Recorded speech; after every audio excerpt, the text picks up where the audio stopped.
America అధ్యక్షుడు Trump కీలకమైనటువంటి ఆదేశాలు ఇచ్చాడు. తను రోజు సంతకాలు పెట్టే దాంట్లో ఒకటి.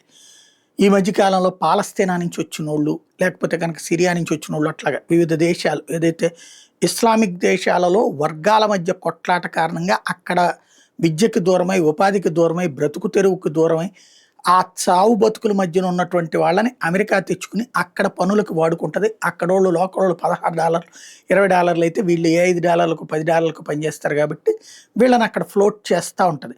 అది ఓ పక్కన ప్రపంచానికేమో శరణార్థులు, చొరబాటుదారులుగా వచ్చినా కూడా మేము చూసి కాపాడుతున్నాం, శరణార్థులుగా మా దగ్గర బతుకుతుంటే బతకనిస్తున్నామని.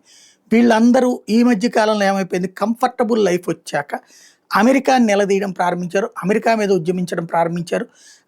ఏదైతే పాలస్తీనా మీద ఇజ్రాయెల్ దాడి చేసినప్పుడు అమెరికా జెండాలు వీళ్ళు అమెరికాలో కూర్చుని తగలబెట్టడం ప్రారంభించారు. ఇది క్రమంగా పెరుగుతుండడంతో అమెరికన్ పౌరుల్లో ఎవరైతే దేశభక్తుల్లో కోపం వస్తుంది.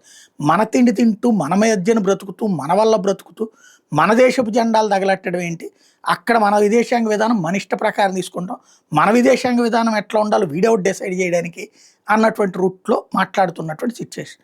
అదే సందర్భంలో వాళ్ళు కూడా ఏమంటారు, లెక్కనైతే గాజేవాళ్ళు, మా విదేశాంగ విధానాన్ని మీరు నాశనం చేస్తున్నారు కదా, మా దేశ రక్షణ నాశనం చేస్తున్నారు కదా అని వాళ్ళు అనుకుంటారు.